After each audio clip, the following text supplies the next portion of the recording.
Oh! Ooh, who are you? Hello, soft babies.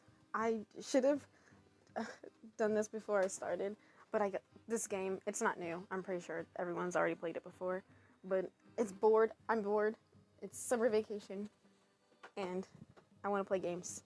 So I also want to simp. So that's what we're here to do. I got this game. I don't remember the name, but I already started it. This guy, I like him already. He's cute, and he kind of looks like Victor. So this is what's happening. Okay, go on. No need to be shy. I don't know your name. My name? For your reading, I need to know your name. Oh, right. Yes, of course. You can call me Oh, his name is Julian. Julian? Nice. You can call me Julian. I hope I said that right. I can't read. Hesitantly, I take my seat, his eyes tracking my every move. Oh, cool. We gotta pick another one from him. I picked the two ones at the top before, so bottom one, I guess. As soon as the card flipped, my mind starts racing. Death. That is so perfect. Mine is on point. The card whispers to me, but before I can understand it, Julian interrupts. Yeah, Julian. Shut up, Julian. Death? Relax, Julian. Death. He barks with uncontrollable laughter. Relax, Julian. He turns away from me and the cards, raising his eyes to the heavens. Oh my gosh, don't be dramatic. Death cast her gaze on this wretch and turned away. What? She has no interest in an abomination like me. Julian, can you let me speak? He strides out to the... What? He strides out of the back room without a backward glance. Did he just leave? Overcome with confusion, I follow at his heels. Wait, that's not what death means. Yeah, no, that's not what it means. Can he just chill for a second? But Julian heaves a heartfelt sigh, shaking his head. No, my fate is sealed. Grab him! What is he? What? But you've been hospitable, so I'll let you in on a secret. Bro, please. Your witch friend will be back for you. He's taught you his tricks. You may even say that he cares for you. That's nice, Julian, but I really need you to sit back down. Oh, and he's gone. He lifts his mask from the floor, staring into its glassy red eyes. But when he returns, seek me out for my own sake. Don't let him fool you, shopkeep. Oh my gosh. After giving me a long, hard look, he fixes his mask in place. Is he really just about to leave? Well then, the hour's late, and I'm out of time. With a swirl of his great black cape, he throws the door open. It slams shut behind him as he disappears into the early morning fog. Well, that was interesting. I've seen many strange things in my time as a magician's apprentice, but the events of this night were strangest yet. Seeking a moment's rest, I go upstairs to lie down and slip away lost in a dream. I love this music. This music's nice. The sky is no more than a slim green line along the endless horizon. Ooh, he's in my dream. Azra sits beside me on the back of a strange beast. Azra. Okay. Master, where are we? Dark clouds bear down all around the landscape, a shifting sea of rust-colored sand. Ahead is a road of perfect black stone. Far enough from home, I think. Far enough for what? For answers, for clarity, and I need them soon. A storm is coming. He looks out into the distance, his voice dimming to a whisper. I strain to see where the path leads, but it keeps changing. Soon there will be a crossroads. Oh my gosh, is this like a dream? Like one of those dreams? A message dream. It's a message dream. How soon? Where do they lead? Depends which one you take. Oh my gosh. Does this mean I could be like a hero or a villain? His hands reach for mine, but he stops just short. The sand rises all around us on a chilly wind, blotting out the sky. For now, Faith, rest. You can't tell me I got a choice to make and then tell me to go to sleep. I fall into a dreamless slumber, aside from that one dream. When I wake, dawn light is filtering through the dusty windows. I spend the early hours preparing my things, casting wild shadows on the walls. I am to meet the Countess at the palace for some unknown purpose. I throw on a travel cloak and hurry outside, dragging the heavy door shut behind me. Ooh, hiccup. After last night's intrusion, I turned the first lock, and then the second and third. Oh my gosh, that's a lot of locks. Almost satisfied, I press my right hand to door and whisper a cross-me-not spell. Period. White whorls glow deep within the door, slowly fading into the grain. Extra precaution. I'm about to leave when the hair at the nape of my neck rises in alarm. Someone is right beside me, a dark shape looming in the alley. Oh! Ooh, who are you? Cherished memories? You leveled up. Soft baby boy uwu. Who are you? Are you a little mysterious baby? Delicious. Who are you? And why do you have a thing around your neck? Did he run away? Who are you? The form is certainly human, though enormous in size. He looks nice. Their flesh is scored with scars, clean and jagged, shallow and deep. Are you okay? You're pretty, by the way. Shrouded in a pall of weather-beaten furs, it's hard to make out a face. He's a werewolf. But they are definitely watching me. You're a werewolf.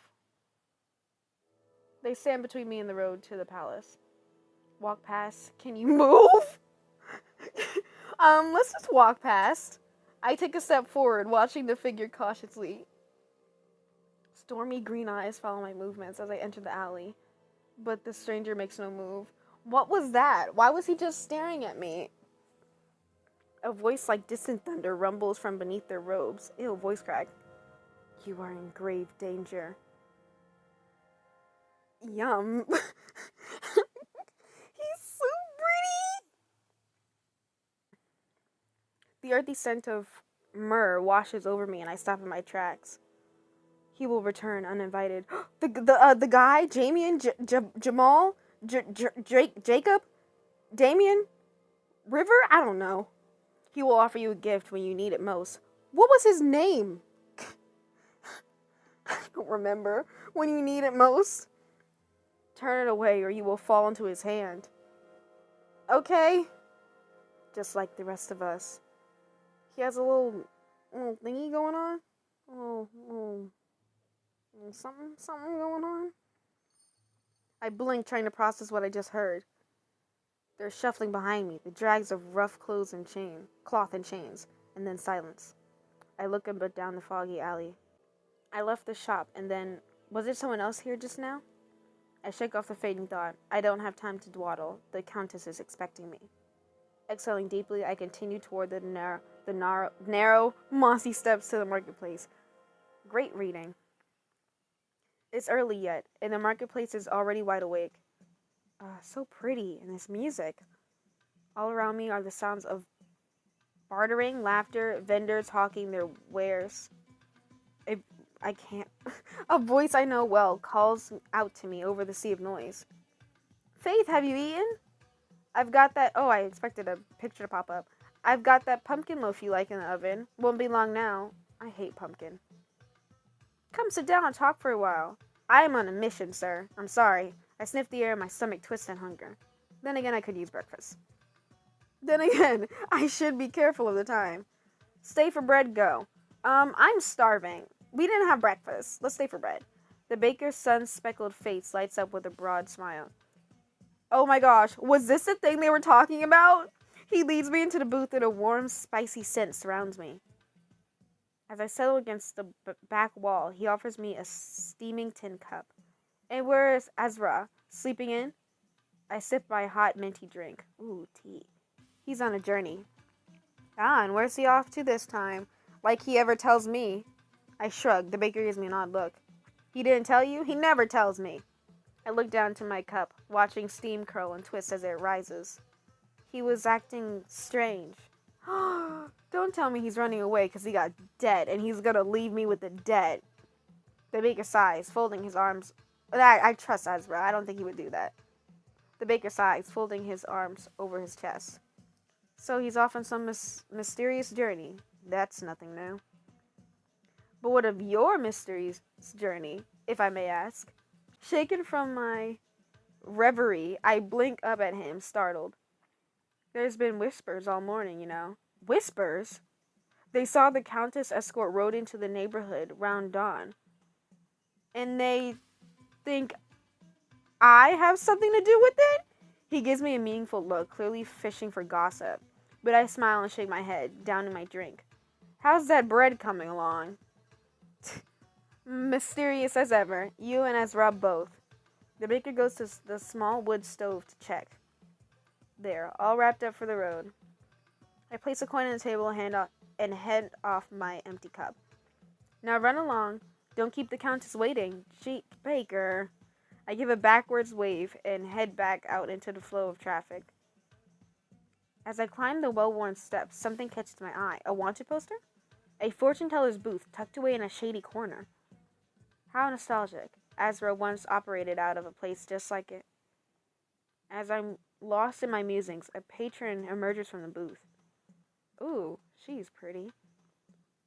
Oh, lucky numbers? Check. Groceries? I don't notice them backing into me until we crash into each other. Ah! The impact makes me stumble, teetering on the edge of a step. It also upsets the basket balanced on the stranger's hip. Oh no! Which sends a dozen pomegranates rolling down the stairs. Oh, perfect. As if I wasn't already late. Let's not start drama. Let's help. We are going to be as peaceful as possible. I drop into a crouch beside the stranger to help. I spot a pomegranate as it's about to be stomped under a stray hoof and swipe it at the last second. Our hand could have been crushed by that. When I hand it back to the stranger, the eyes sparkle with delight. Oh, thank you. How sweet of you to help. Why would I start drama? I'm the one who bumped... Well, no. We both bumped into each other. And after I bumped into you in the first place, we both bumped into each other. Together we hunt down the rest of the pomegranates. They're a little bruised, but no worse for wear. Well, I can't thank you enough. They offer me a hand. The skin of their small palm is roughly as mine. Calloused. Probably shouldn't do this, but... Rubbing it off on a sleeve, they offer me a fruit from the basket. When I accept it, the stranger gives me a smile that warms my chest. Take care, alright? I'll see you around. The stranger's eyes widen when they take a closer look at me. Wait, I know you! No, you don't. I'm at a loss. I have no idea who they are. You're Faith the Magician. Countess Nadia said we were expecting you. We? Who? You can call me Portia? Portia, I'm a lady's head servant. Oh, all the pieces click together. The pomegranates were for the palace. And Portia's name rings a bell. I think I've heard of her through gossip in the market. Everyone gossiping. I mean, got nothing better to do. Well, how lucky were we? Come on, I'll show you the quickest path to the palace. As the sun journeys across the sky, Portia... Oh, this music. So sweet. As the sun journeys across the sky, Portia and I climb stair after seemingly infinite stair. The higher we ascend, the fewer travelers we encounter along the way. By the time we reach the top, I can barely walk. It'd be like that.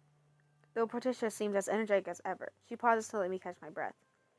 Faith, I'm glad you're here. Maybe I should give her a different voice. The Countess could use good help. Oh my gosh. Was I right?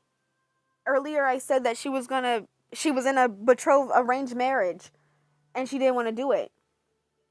And you look like a good sort to me. Is she going to be in an arranged marriage? That's a beautiful castle. When we reach the palace, it's near dark. Before me is a towering gate of twisted iron.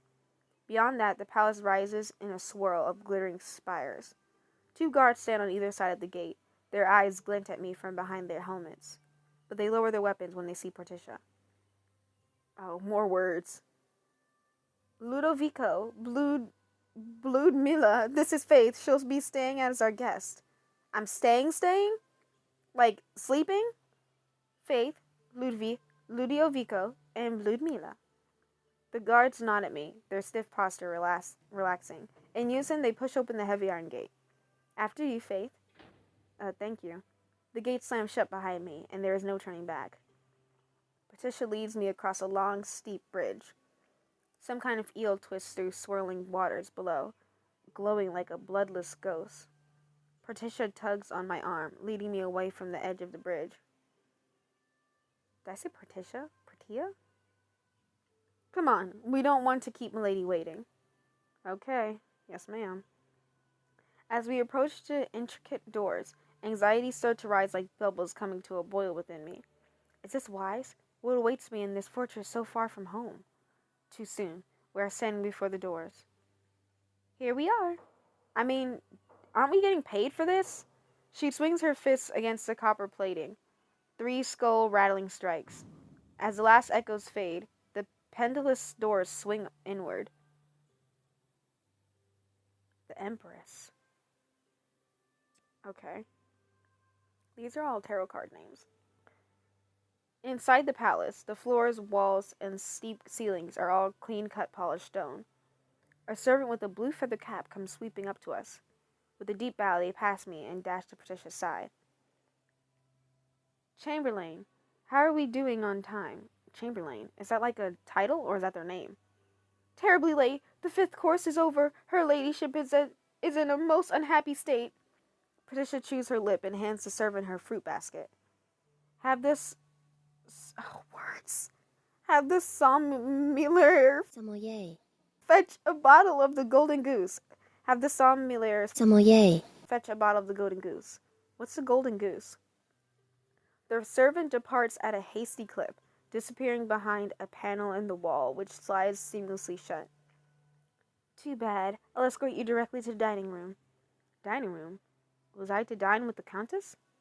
What? Don't tell me you thought we wouldn't feed you. I mean, I already ate, but still.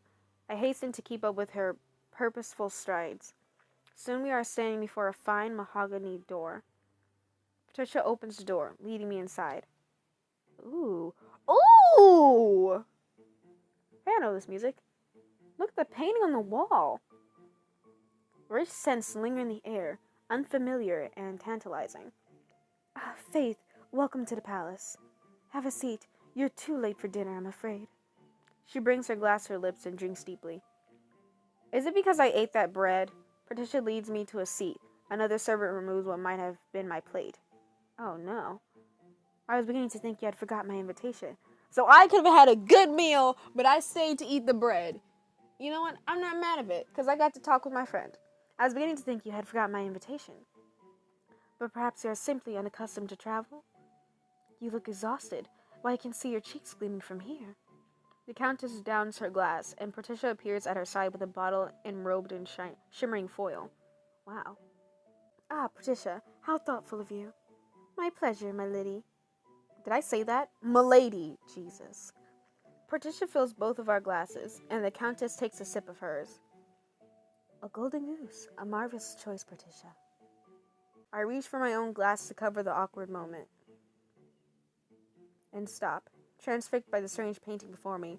I'm glad I'm not the only one. I know, it's so pretty. The scene is that of a meal shared amongst a... Hey, it's like that one picture from Jesus thingy. The Jesus picture. The Last Supper, I think. The scene is that of a meal shared among a host of figures with the heads of beasts. The table is laden with small animals, provided by a central character with the head of a goat. Rays of gold glitter around its head, and its red eyes are strikingly lifelike. Do you like it, Faith? The painting? I love the painting. Yes. Yes. The Countess raises her shapely brows, eyes flashing at me over the rim of her glass. Was that not a good answer? I do actually like the painting. Fascinating. Did you expect me to not like the painting? Perhaps you share my husband's unusual taste. Okay. Nadia's husband, Count Lucio, rather. The late Count Lucio. Oh, he's dead. He's the goat in the middle, of course, ever the provider. Lucio had the... Oh, that's her speaking. Lucio had the populace eating out of the palm of his hand, much like the painting, I suppose. I like this painting for a whole different meaning. Whatever he offered, the people gobbled it up. They worshipped him. My husband was particularly loved for his yearly masquerade. She sets down her glass, folding her hands and resting her chin upon them. Did you ever attend, Faith? No. The whole city came alive for the masquerade. Revelry took holds of hearts, young and old. All in celebration of Lucio's birthday. And what a celebration when he opened the palace gates to all. The Countess sighs, watching the wine swirl in her glass. Such a fond memory for many, and now is shrouded in sorrow, a terrible shock to the guests. To find their hosts murdered so violently at the last masquerade. Wow. The servant lowered their eyes. I too avert my gaze back to the paintings. Look at the skull. I like the skull. And the dove lady. My poor husband, burned alive in his own... Burned alive?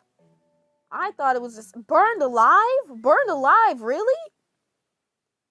And at the celebration of his birthday, what did he do to invite such hatred?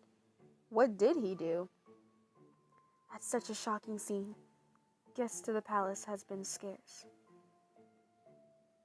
I look away from the portrait, just in time to meet the Countess' keen gaze. But now that you are here... Oh, maybe it was a good thing that I said yes then, because she seems like she loves her husband. Now that I'm here, she says it with such gravity, such confidence. Countess, what does any of this have to do with me? Faith, the masquerade is precisely why I called you here. Do you want me to, see who done it? This year, I intend to hold the masquerade once more. I stare at her. So does every servant in the room. How? Why? The festivities in Lucio's honor will be more fantastical than ever. Oh, okay.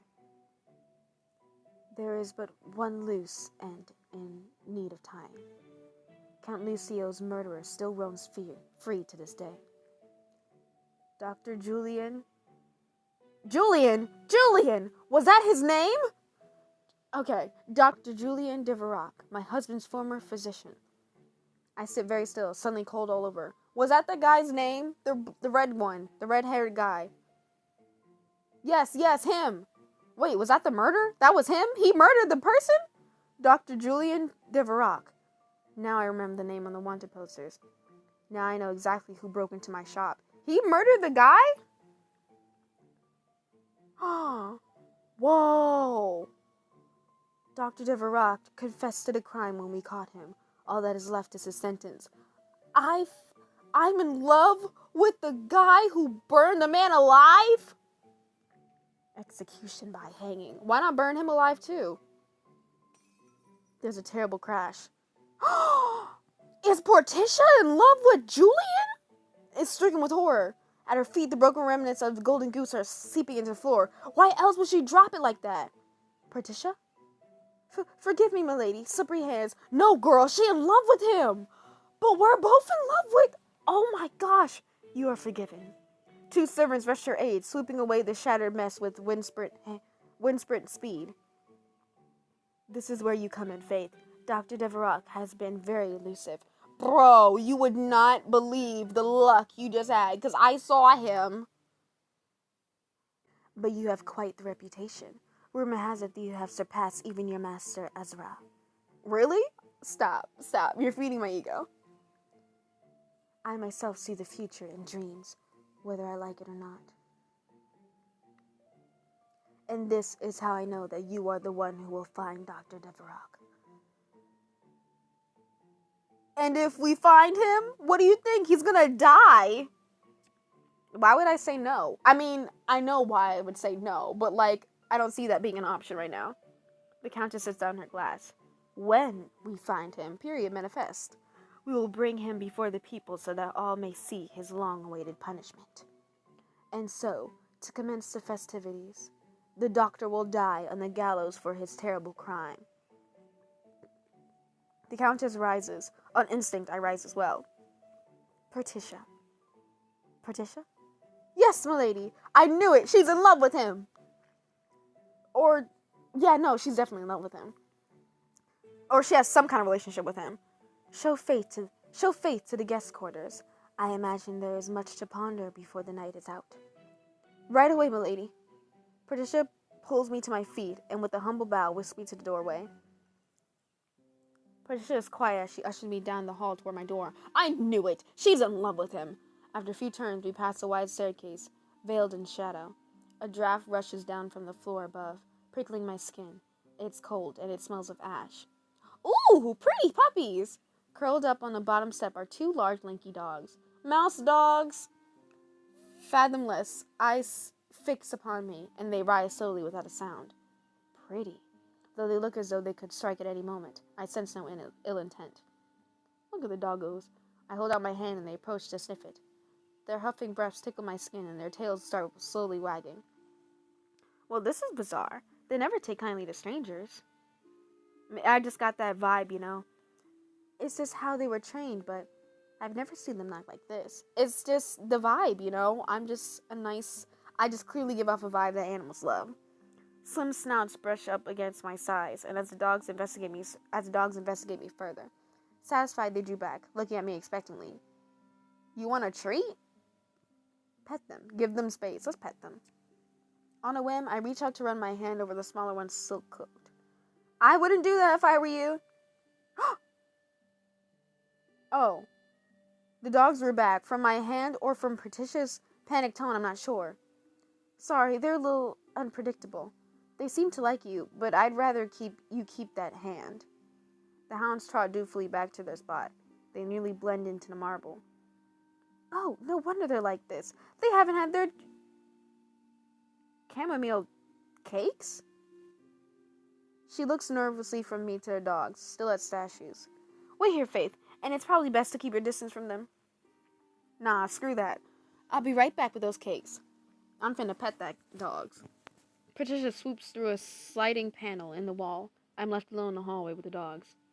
I feel the big one sniff my side instantly. When I look down, it simply pulls back and stares.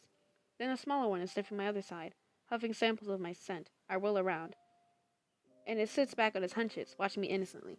Cheeky. As I look into its one sanguine eye, an unsettling sensation ripples through my body like a wave of fever. A guest? Who are you? I stepped back, gaze darting up and down the corridor.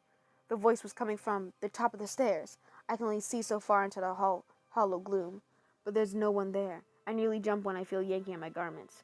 The dogs, their teeth are buried in my clothes, unrelenting as they drag me onto the stairs. Never mind. I don't think I want to pet them anymore. I trip up the first few steps and their tails start wagging. Hey! Aw, I guess I do want to pet them. I try to wrench myself free, but the two dogs tug stubbornly. Uh-oh. The dogs only let me go at the top of the stairs. Can I please go back down? The floor and walls are frigid stone, and the air smells of ash. Yeah, please take me back downstairs. My head is spinning, and I hardly feel the chill in the air. Though my heart is hammering, I summon a weak glimmer of light in my palm. Ooh, magic. I look around for the dogs, but they're nowhere to be seen.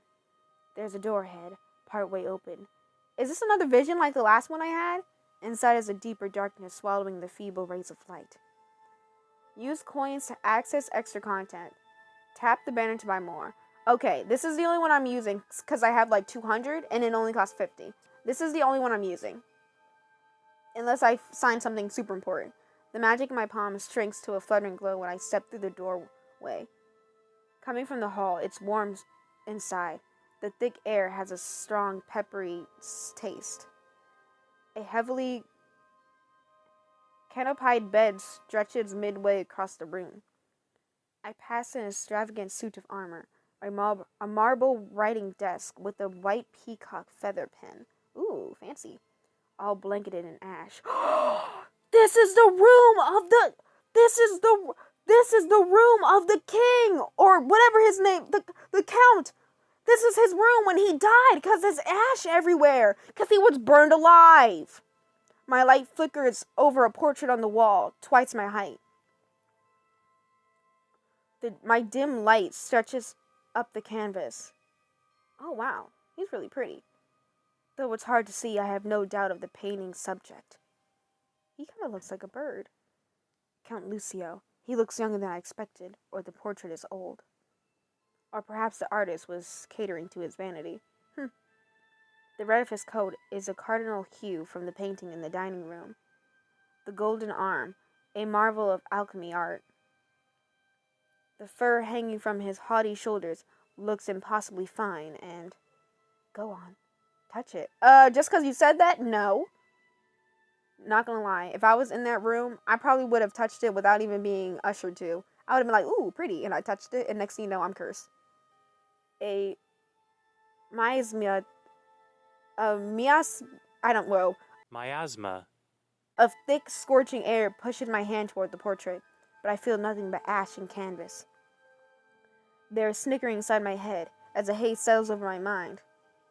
Nothing like the real thing. Seeing, unable to feel. Such sweet torture. Who are you? Warmth like an ember radiates at the back of my neck. The magic in my palm reacts, its glow stretching past my fingers and down my wrist. Ah. Huh? The strange sensation subsides and the voice grows fainter, even wistful. There, in your energy. Oh, it's him. No thank you. Could you? No. I don't know what you're thinking of, but it's a no. The haze vanishes from my mind. I roll back from the portrait. Something soft meets the back of my knees, and I feel through folds of dusty velvet into the massive bed. Oh, and I fall through. Great plumes of ash billow around me when my back hits the bed covers. This is Count Lucio's bed, right where he was murdered, incinerated.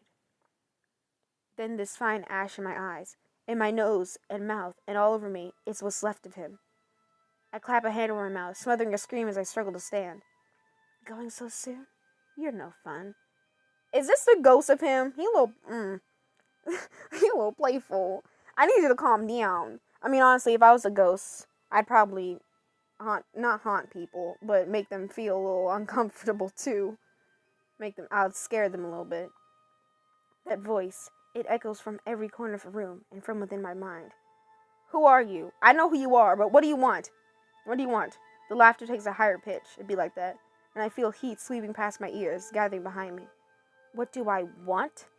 The last words ends on a snarl. I freeze and I have the sensation of something reaching for my back. Then it pulls away. The temperature drops abruptly and my hurried breaths turn into fine mist. I dare not look, but I hear something moving toward the portrait. Chains of gold, but no neck. Beautiful, beautiful furs, but no back. You want jewels? No perfect face to smother with kisses, so I want nothing. Are you talking about yourself or your wife? Do you want love? Do you want money? The voice trails off. The room feels normal once again. I scramble to my feet and make a break for the door. Breaking into a run, I continue down the hall, searching the vague darkness for any way out. The portrait on the walls watch me run with cold, aristocratic stares. Come back. Come back. I think he's lonely. He's lonely. Against all good sense, I stop and turn around. He must be lonely. That's what it is. I only see it for a moment. A silhouette, stark against a wall of high windows, frosted with smoke. Aw, it's the goat from the picture! Oh, his arm is gone! Claws, horns, and hooves like onyx. The white face of a goat with red eyes fixed gleefully on me. He's just wants a friend. I blink and it's gone. I hear clambering off to the side, the creak of a door, and then silence. By the time I stumble down the stairs, disoriented, Portia is looking around corners for me. There you are! She stares at the fine powdery ash coating me from head to toe. What? Why are you covered in ash? What do those naughty dogs do? She produces a plain white handkerchief and hands it to me. You think a handkerchief is going to get rid of all that ash? All I can muster is a dazed nod of thanks as I dust myself off. My mind feels fogged, struggling to make sense of the shadows I saw, the whispers I heard. Patricia takes me gently by the elbow, helping me brush off the last of the ash. You know, I'm just going to leave these cakes right here. Let's get you to bed. I follow at Patricia's heels until we arrive at our destination. Thankfully, it isn't much further. She swings open the door with a sweeping gesture. These will be your quarters, Faith. You can put your things wherever you like. Breakfast is at sunrise. I'll wake you. My fatigue must be showing. I let my bag fall to the floor. Eyeing the smooth linens, I shudder with exhaustion. You look ready to drop. I'll leave you be. Sleep well, Faith. Her soft voice trails off, and she gently slides the door shut. At once, I burrow into the luxurious sheets. It feels as though I'm weightless. It'd be like that. When you're really tired, it feels like you're sleeping on a cloud. Heart thumping to the rhythm of Patricia's steady, ever-distant footfalls, I sink into unconsciousness. Oh gosh. I think I'm gonna end this here. It's getting kind of long anyway. Okay, that's where I'm gonna end it for right now. Or is this still the prologue?